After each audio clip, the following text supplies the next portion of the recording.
can get the poor people of a poor country to consume even less and save even more so that poor country can invest more and thereby achieve a higher rate of capital formation and technological change to lift that country out of poverty. That is the exact conundrum and dilemma many poor nations of the world face today. Here, it must be said purely as a statistical matter that the role of capital formation in economic growth cannot be understated. Consider that country leaders in the growth race invest at least 20% of their output in capital formation. By contrast, the poorest agrarian countries are often able to save and invest only about 5% of their national income. Moreover, much of the low level of savings that actually winds up in the capital formation process goes to providing the growing population with basic housing and simple tools, while there is little left over for more sophisticated technological development. The result in far too many poor countries is too little investment in the productive capital, so indispensable for rapid economic progress. But here's some good news. These low levels of investment and slow rates of capital formation do not necessarily mean these poor countries will be denied the fruits of technological change.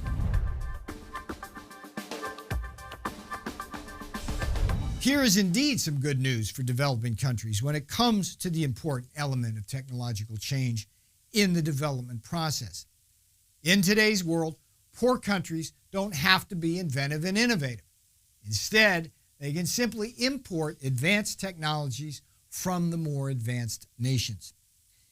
In fact, the development histories of two of the world's largest economies, those of the United States and China, clearly illustrate this pattern of leveraging technological change to bootstrap one's country into the upper echelons of development.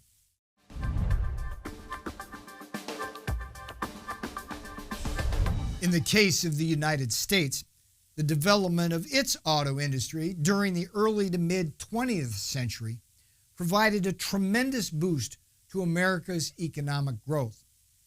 But here's the interesting plot twist. Many of the key inventions involved in producing automobiles originated almost exclusively from what was then more advanced nations abroad.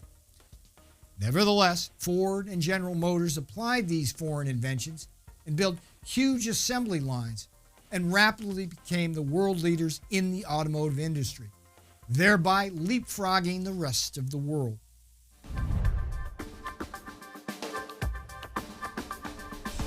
As for the People's Republic of China, this communist nation was founded in 1949 after a peasant revolution, but remained an autarkic nation largely closed to the world until 1979.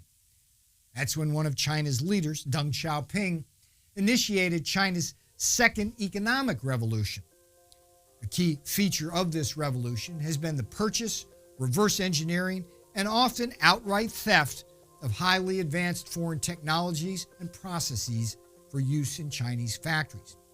For China, the result has been historically rapid growth rates propelled by technological change that have lifted hundreds of millions of Chinese citizens out of poverty. Many foreign countries, however, their experience with China has been a cautionary tale about the need to protect one's intellectual property in countries where there may be little or no effective protection for intellectual property like patents, blueprints, designs, and trade secrets. To frame this as a key point, as a business executive, be very careful to introduce safeguards to protect your company's intellectual property and trade secrets when venturing into foreign lands. And even if you keep your production and intellectual property in your own country, be sure to safeguard against cyber attacks from foreign shores aimed at taking your intellectual property. And with those words of wisdom, let's take a quick break. And when you are ready, it's on to the final module of this lesson and a quick look at some of the most important and useful development strategies available.